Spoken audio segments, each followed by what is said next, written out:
Hey everybody, welcome back to Brainiac Baseball's 1982 Detroit Tigers season replay. Today's matchup is between the Detroit Tigers and the Boston Red Sox at Fenway Park.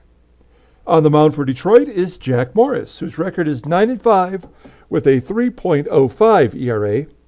And pitching for the Red Sox today is Bruce Hurst, whose record is 6-7 with a 4.87 ERA. Okay, we had a pretty good game yesterday, winning 6-2. We got off to a slow start in that game. Tom Filer kept us close, and then 3 errors by the Brewers gave us some scoring opportunities, of which we took advantage of. And Henderson had the game-winning RBI yesterday, and then Gibby came in and had a 3-run home run that put the game away. So a nice game yesterday. Pardon me. We go to Boston to face the Red Sox. All 3 games in this series are all left-handers. So that means we're going to probably mix and match a little bit this time through the lineup. So we'll see how we can match up with these lefties. We do struggle against left-handers, although Bill Travers yesterday was a lefty. So before we get to the game, I want to announce something here. We made a huge trade yesterday. I wish I could reveal it to you slowly, but the only way to do it is for the shock value. So here's what we did. I traded for a starting pitcher. I needed to do that. I said I was going to do it, and I needed to be able to get rid of some payroll in order to take on payroll. And in fact, I traded away 6 players for 1 player. The starting pitcher that we're going to show you here momentarily, and we actually lost payroll in the deal. If you look over here just real quick, you'll see our projected loss now is only $132,000, which is easily made up if we make the playoffs. We're 20 games above 500, so we're going to finish even or better with our playoff purse, you know. Okay, here it is. Let's take a look at the transaction from yesterday. I made it after the game, after we finished recording. And here it is. We traded for Bert, be home by 11. You'll see right here. He was having his worst year in the majors. He's age 31. We have him for 4 more seasons at $300,000, so very affordable. Actually, probably the least expensive of our starting pitchers. He's 6-10 with a 4.63 ERA, 94 Ks in 138 innings pitched. Opponents are betting $276 against him. He has 3 complete games. Not a great fastball. In fact, he's a fly ball pitcher. He's given up 10 home runs this season. Probably will give up a few in Tiger Stadium. His best pitch is a sidearm curve, followed by a regular curve, overhand, I guess, maybe a 12-6 curve. His fastball, not great, changeup, incidental, but well rated.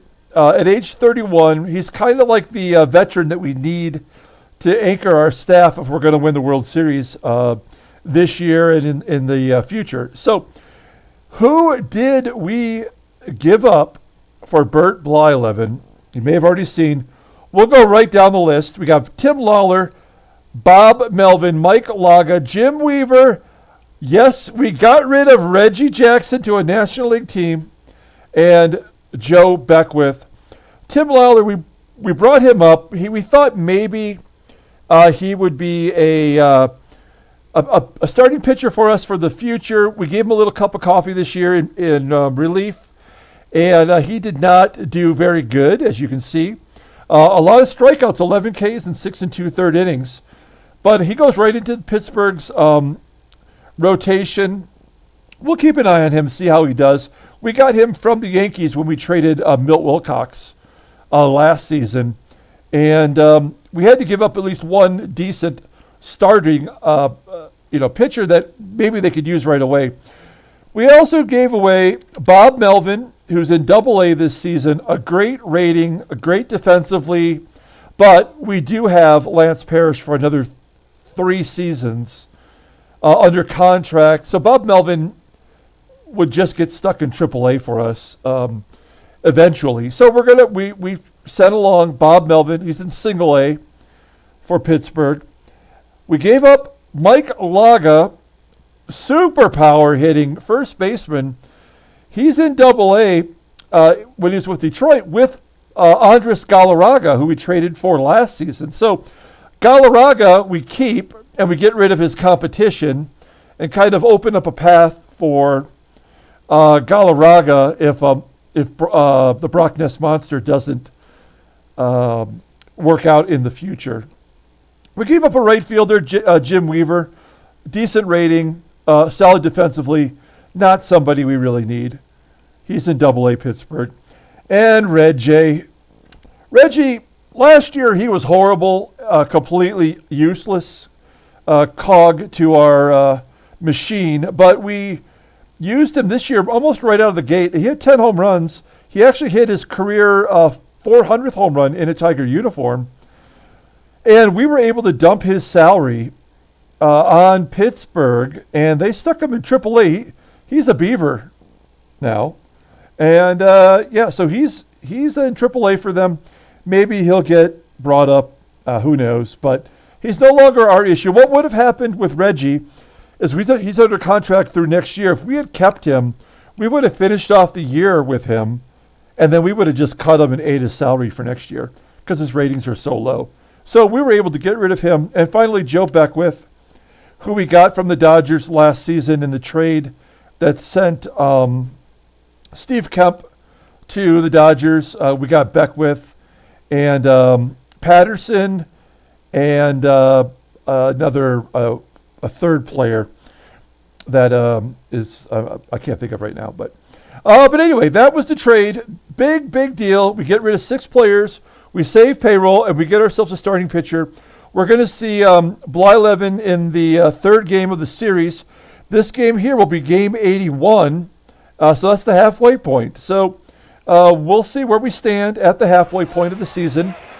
And we still need, I think, to get one more right-handed reliever, and then we might be good. Here's Jack. He's pitching today, going for his 10th win.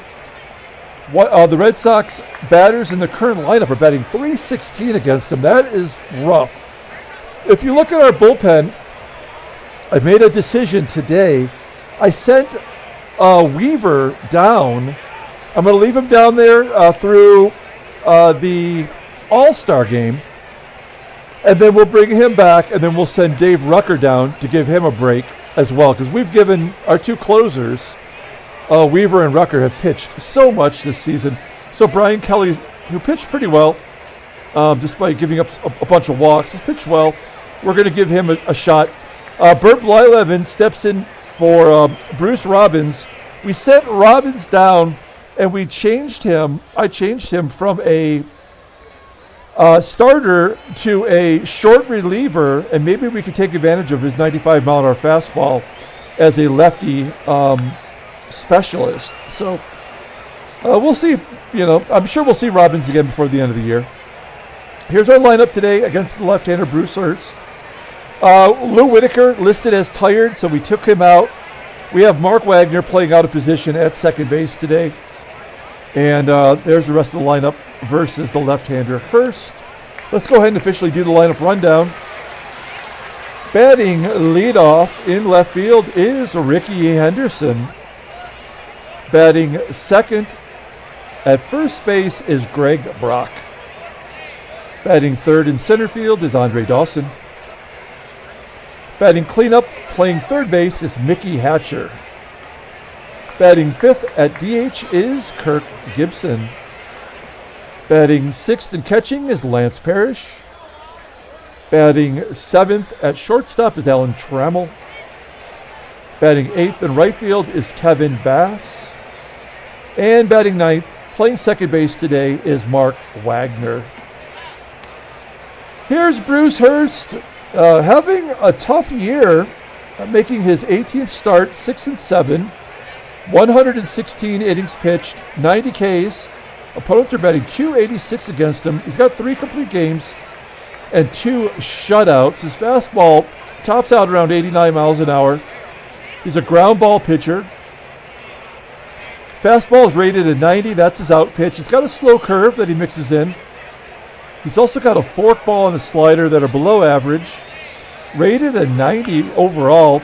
And he's still got some room to grow at age 24. So I'm sure we'll see Bruce Hurst quite a bit in the future. And here is the Red Sox defensive alignment for today. Looks like the same as we've seen this season so far. Rickey Henderson will lead off against Bruce Hurst. 3 for 10, 4 walks against Hurst. Slams it to first. I thought that might get by the first baseman. But Stapleton makes the play, 1 down. Next up is Greg Brock. Brock had the day off yesterday. Here he walks. So lefty on lefty, Brock works a walk. That's why we have him in the game today. At least he gets on base. And we've moved Dawson to the number 3 hole, hoping that we can finally get him loose. Oh, a number. Back to Hurst. They tried to turn 2. They just get the lead runner, Brock at second. Dawson safe at first. So it's going to be up to Mickey Hatcher batting cleanup today. 330 overall, 10 home runs, and he leads the team in RBI. And Sticky Mickey strikes out. So that'll finish off the top half of the first. We go to the bottom. Here is the Red Sox lineup for today. Batting leadoff, playing second base is Marty Barrett. Batting second in center field is Freddie Lin. Batting third at third base is Wade Boggs. Batting cleanup in right field is Ivan Calderon. Batting fifth in left field is Jim Rice. Batting sixth at first base is Dave Stapleton. Batting seventh and DHing is Clint Hurdle. Batting eighth at shortstop is Roy Smalley. And batting ninth and catching today is John Stearns. Jack Morris pitching for the Tigers, going for his 10th win. He got his 9th win in his last start. Let's look at his log. 8 2/3 innings. We couldn't get him to close it out. His pitch count was at 128, the third highest pitch total this season. And I remember that the lefties were coming up in the White Sox lineup, and we were in danger of having that game blown open. So we pulled him. Rucker closed it out, and we got the win. But he has struggled in recent starts. So we'll take a look here and see how Morris can do against the Red Sox. We already know that they hit him pretty well. Take a look there at his pitching line. Here is the Tigers' defensive alignment for today with Wagner at second base for the second start this season. Again, not his normal position. Guy Solars is actually rated higher defensively at second base, but I like the way Mark Wagner's batting this year, so we're going to let him get the start over there. We'll see if it hurts us defensively. Marty Barrett leading off the ball game against Jack Morris, flying out to left field. Plays made by Rickey. 1 down. Next up is Freddie Lin. Lin strikes out. 2 down here in the first. And that's going to bring up Wade Boggs. Boggs batting .313 versus right-handers, 300 overall. He hits a slow roller to short, and Trammell guns him out. So a quick 1-2-3 inning. We go to the top of the second. We have Gibby leading off. Gibby hit his 11th home run off a lefty yesterday. Here he walks to lead off the inning. Gibby on first. Big wheel, Lance Parrish up. Parrish's batting average down to .286.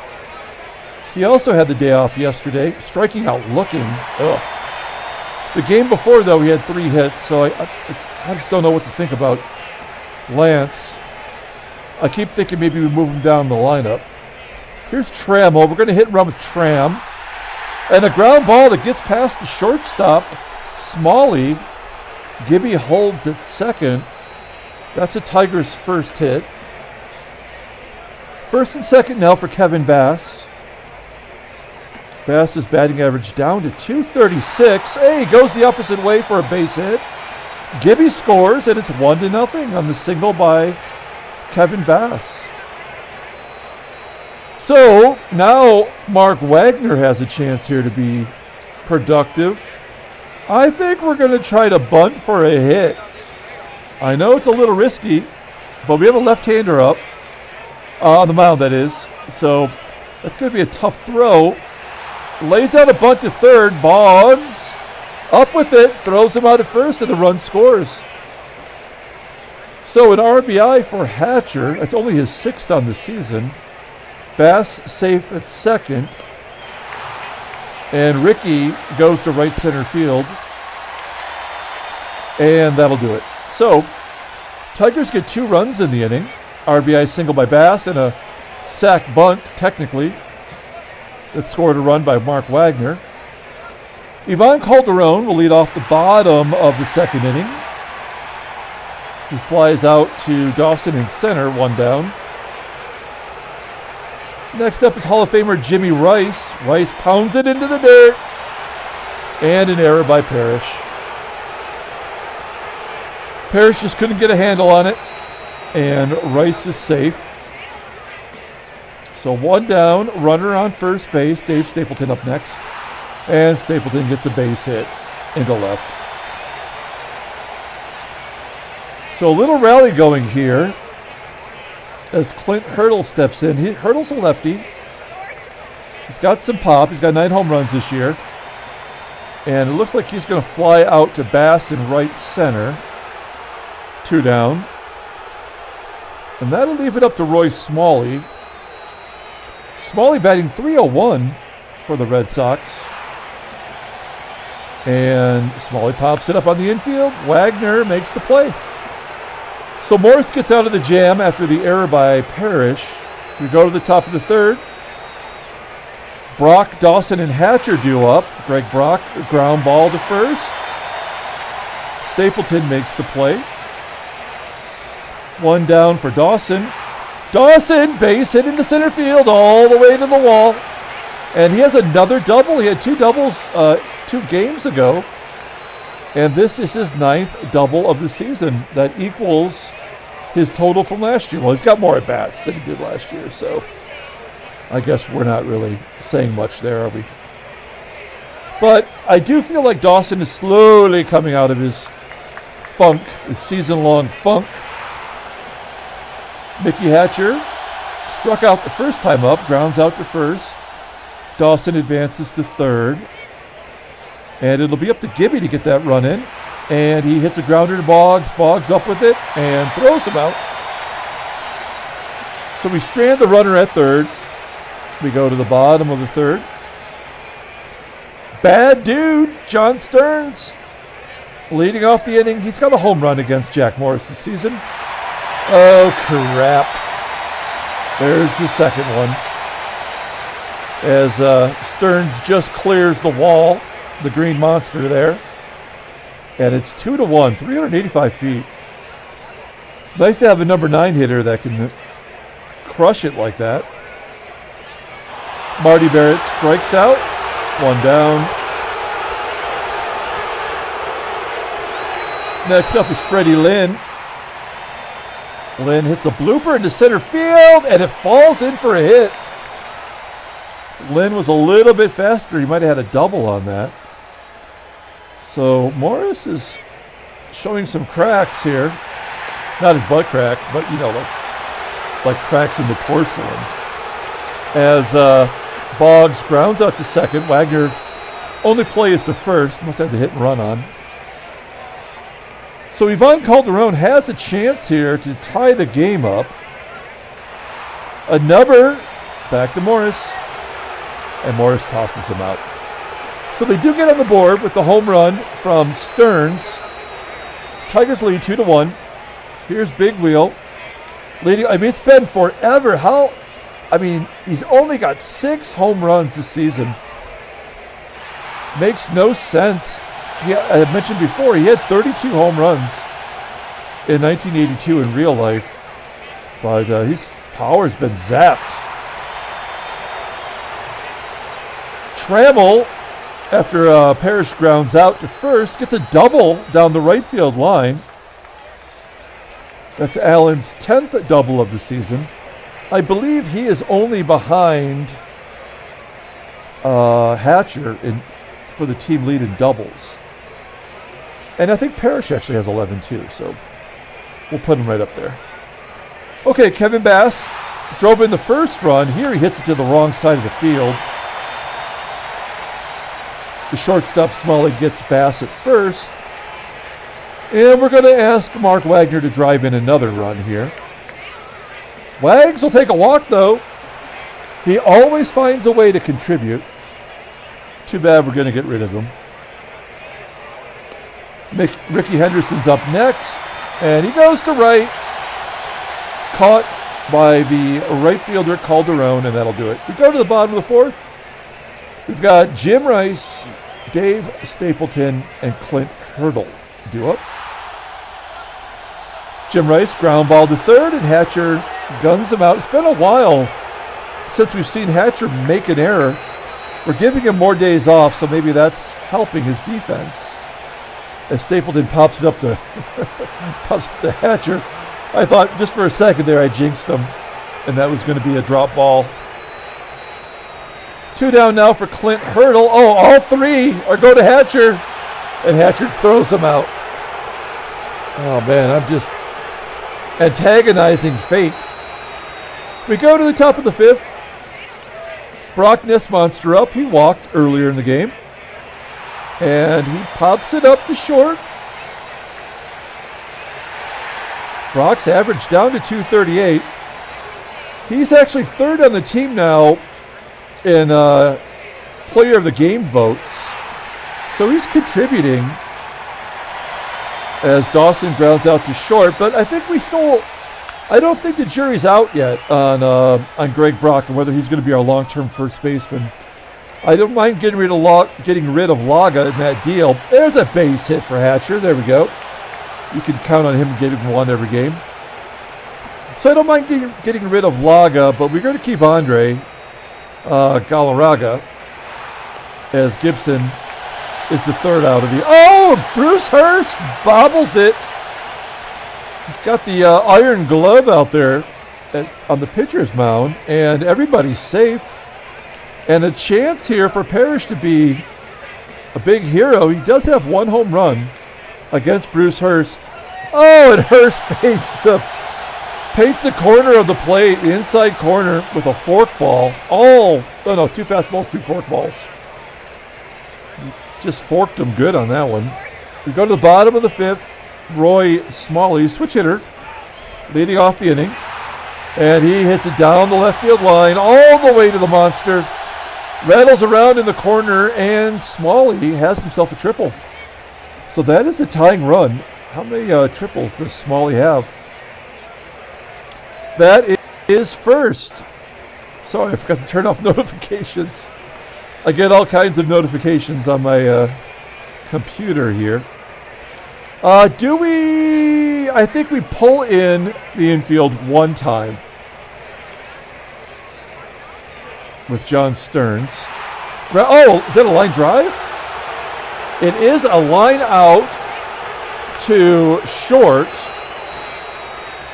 So now we're going to pull in the corners to go home with one down. Marty Barrett up. And number back to Morris. What's Morris going to do? Oh, he goes to first. And the game is tied. So give Barrett an RBI.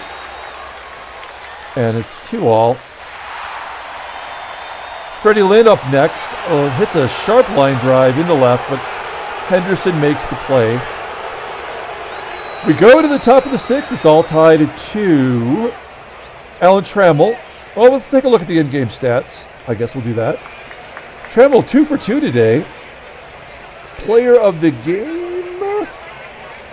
Maybe it's Trammell. Let's see what he does here. He's 8 for 15 against Bruce Hurst. So he's got Hurst's number. Infield single back to Hurst. And Trammell is 3 for 3. That means hitting and running. Let's see if we can't get a rally going here. Bass has an RBI today. Oh, he pops it up. That slow curve. That's how fast I drive in the school zone. So Trammell, do we sacrifice him to second and give Henderson a shot? We'll see if Wagner can drop down a bunt. Wags lays down a nice bunt to first. Stapleton, all he can do is step on the bag. Trammell is in scoring position for Rickey. Let's see if Rickey can be clutch. He's batting .314 versus left-handers. Nope. Fly ball to left, and that'll do it. So wasted opportunity. Getting the leadoff man on, not getting him in. We go to the bottom of the sixth. We have Boggs, Calderon, and Jimmy Rice due up. Boggs, on an 0-2 count, flies out to left. Morris, only 2 strikeouts today. That's one thing about this Red Sox team. They do put the ball in play. There's an infield single to first for Calderon. He's now 1 for 3 on the day, and he's got a speed to spare. Will he be running on Parrish? I think you could count on it. I mean, I wouldn't run with Jim Rice up, but perhaps. Oh, a base hit into right field. Calderon goes to third. That must have been the hit and run, and now we have to pull the infield in. Screw the double play. Although with Rice at first, I mean, I think we got to try to prevent the run. That's where we're at right now. That's a high fly ball to left. Is it gone? Oh, no! I thought that was going to fall on the warning track. A 3-run home run for Stapleton. And the Red Sox take a 5-2 lead. That was a shock. That is home run number 12 for Stapleton. Ties his career high from last season. Oh, man. Well, it's going to be tough for Morris to get his 10th victory. Down 3. Hurdle pops up to Parrish. And then Smalley loops it in. A little duck snort. Oh, it will be caught. Nice job by Dawson tracking it down. And we go to the top of the 7th. It is 5-2 Boston. Brock will lead off the inning. Strikes out. 4 Ks for Hurst. He's had 118 pitches. The Red Sox bullpen, beyond their 3 main pitchers, the rest of the bullpen sucks. Oh, man, he strikes out Dawson looking. Dawson didn't even take the bat off his shoulders. 3 pitches and he was gone. 121 pitches now. And Hatcher gets a base hit to right. 2 hits for Hatcher. We will not go for 2. We'll give Gibby a chance here. As I mentioned earlier, he did hit a home run versus the left-hander yesterday. And there's a base hit all the way to the wall. And Gibson has himself an RBI double. And the tying run comes to the plate. It's Lance Parrish against Luis Aponte. And Aponte was the closer for part of the time last year when Eckersley was injured. This year, he's just been getting crushed. 1-2, 6.75 ERA, 13 Ks in 21 innings pitched. And opponents are batting .314 against him. He's got a save. He's got a bluey. Let's see if Parrish can drive him in. Oh, he strikes out Parrish. What is wrong with him? 0 for 4 with 3 Ks. We go to the bottom of the 7th. We did get one of the runs back, thanks to Gibby. And we're going to leave Morris in there. We're going to give him a chance. He's only at 91 pitches. He can go 125, I think. Oh, there's a base hit for Stearns. The 8th Red Sox hit today. Marty Barrett up next. There's a ground ball to short. Can we turn 2? There we go. A nice double play by the infield. 2 down for Freddie Lin. Lin low and inside. He takes a swing at it anyway. And Wagner makes the play. So good job by Morris. We go to the top of the 8th. Trammell, Bass, and Wagner are due up. I forgot to mention, because we did get rid of Reggie, we brought up another outfielder, a left-handed bat, Dan Gonzalez. We didn't see him at all last year. And he did play in 1980 in the September call-ups as Trammell grounds out to first. That's the first time he's been out all day. Next up is Kevin Bass, and Bass gets a base hit. All right, now it's Wags. Wags yet to have an official at bat. I guess we're going to have, do we lay down another bunt and get him into scoring? We need 2 runs. We need a rally. And Aponte's ERA is high. So we're going to take our chances. Oh, that was dumb of me then. Fudge. Mark Wagner grounds into a double play. Damn it. I should have went with my gut. All right, so Morris at 97 pitches. We're going to keep him in there. Boggs, 0 for 3 on the day. Ground ball to Brock. There's 1 down.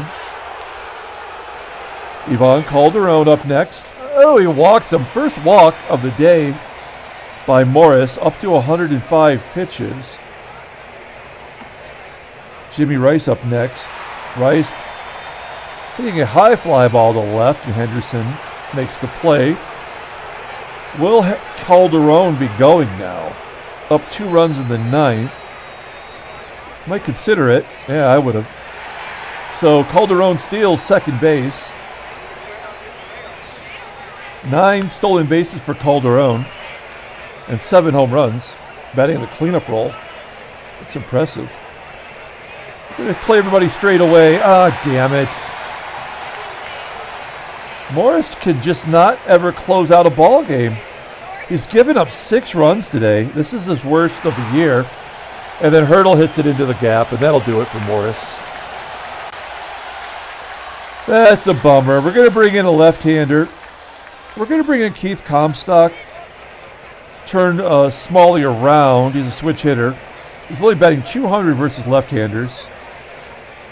I wouldn't be unhappy if Comstock walked him. Yeah.